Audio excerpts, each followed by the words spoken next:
နေရယာထူးနဲ့လေးစားမှုအဖွဲ့အစည်းတစ်ခုမှဖြစ်စေလုပ်ငန်းခွင်မှာပဲဖြစ်စေလူတွေအများစုဟာနေရလိုချင်ကြတယ်ယာထူးတစ်ခုလိုချင်ကြတယ်နေရရပြီးယာထူးရလာပြီးဆိုငါ့ကိုလူတွေလေးစားလာပြီလို့ပဲထင်တတ်ကြတယ်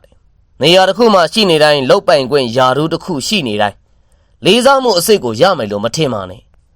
အာမတန်မန်လျှော့တဲ့သူတွေပြဿနာတစ်ခုကိုမဖန်တီးကျင်တဲ့သူတွေကိုယ့်လိုရက်နဲ့မဆိုင်လို့ငြိမ်နေကြတာတွေဟာလေးစားနေကြတာမဟုတ်ပါဘူးယွန်းနေကြတာကြောက်နေကြတာပါစစ်မှန်တဲ့လေးစားမှုကိုလိုချင်စစ်မှန်တဲ့အပြုမှုနဲ့စစ်မှန်တဲ့စိတ်သက်လိုအပ်ပါတယ်အဓိကကိုယ့်လိုရက်ကိုဖော်ပြနေသလိုသူများလိုရက်ဂုံပုတ်ကိုလည်းလေးစားစွာဖော်ပြတတ်တယ်ကိုယ့်ရဲ့လှုပ်ဖို့ကင်ဘက်တွေကိုတပြင်းညီဆက်ဆံတတ်တန်မိုးထားတတ်ရမယ်သူတို့ရဲ့ဥဆောင်နိုင်မှုတွေကိုလည်းအတိမတ်ပြုတတ်ရမယ်ကိုတာဝန်တိုင်းကိုကြည်ပေါ်ရမယ်အားလုံးအပေါ်မှာလေးလေးစားစားရှိမယ်ဆိုရင်အပြန်အလှန်ယုံကြည်မှုချစ်ခင်မှုလေးစားမှုအစစ်မှန်ကိုရလာမှာပဲဒါတွေအားလုံးကိုလုပ်ငန်းခွင်မှာဖြစ်စေအဖွဲ့အစည်းတစ်ခုမှာပဲဖြစ်စေ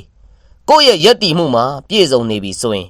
နေရမရယာထူးမရှိလဲလေးစားနေကြမှာပါငါသူတို့ထက်နေရရနေတယ်ငါသူတို့ထက်ယာထူးရှိတယ်ဆိုပြီးမန်တစ်ခုတည်းနဲ့ယက်တီနေပြီဆိုရင်တော့လေစစ်မှန်တဲ့လေးစားမှုကိုရရှိမှာမဟုတ်ဘူးမိတ်ဆွေနေရလိုချင်လားယာထူးလိုချင်လားဒါမှမဟုတ်စစ်မှန်တဲ့လေးစားမှုကိုလိုချင်လား